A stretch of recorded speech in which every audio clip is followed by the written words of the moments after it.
Herkese merhaba. Şimdi de size sterçe bitkisinin büyüme hızından ve yaprak geliştirme sürecinden bahsedeceğim. Bu tropikal bitkimizin büyük ve görkemli yaprakları gerçekten çok etkileyici. Peki bu yapraklar ne kadar sürede çıkar ve ne kadar sürede büyürler?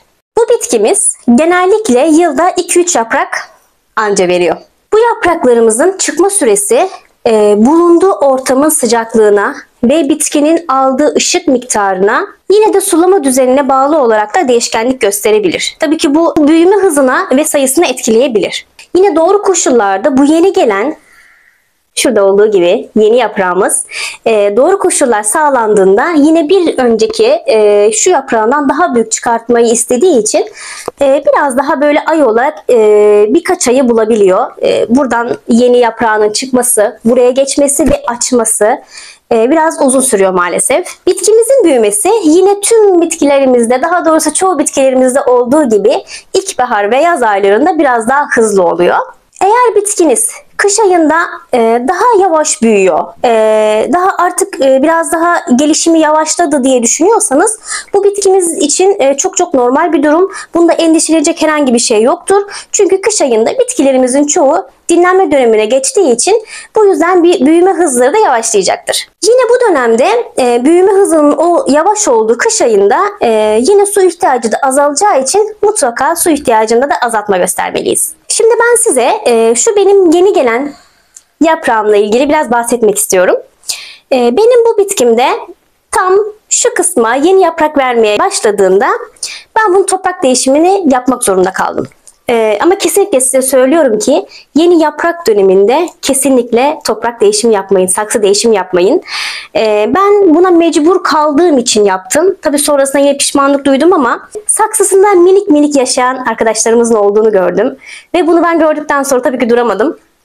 Saksısını ve toprağını tamamen değiştirmek zorunda kaldım. Yani bitkimi topraktan çıkarttım, köklerini tamamen yıkadım.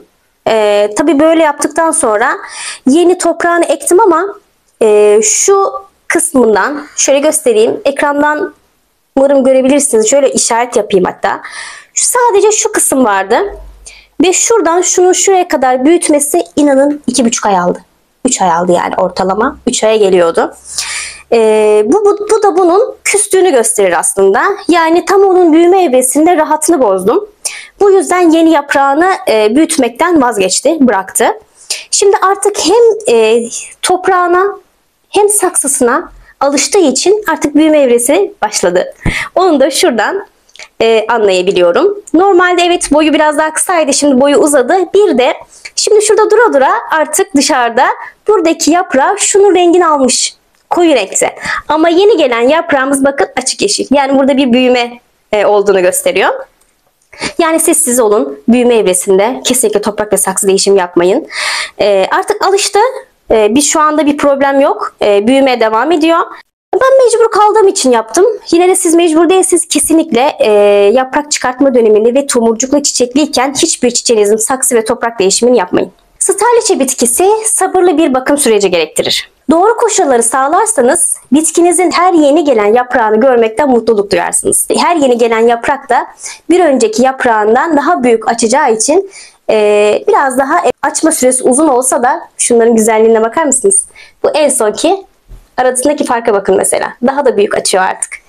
Ve bunu görmek gerçekten mutluluk verici. Umarım bu bilgiler işinize yarar. Yorumlarınızı ve sorularınızı bekliyorum. Bir sonraki videoda görüşmek üzere. Hoşça kalın.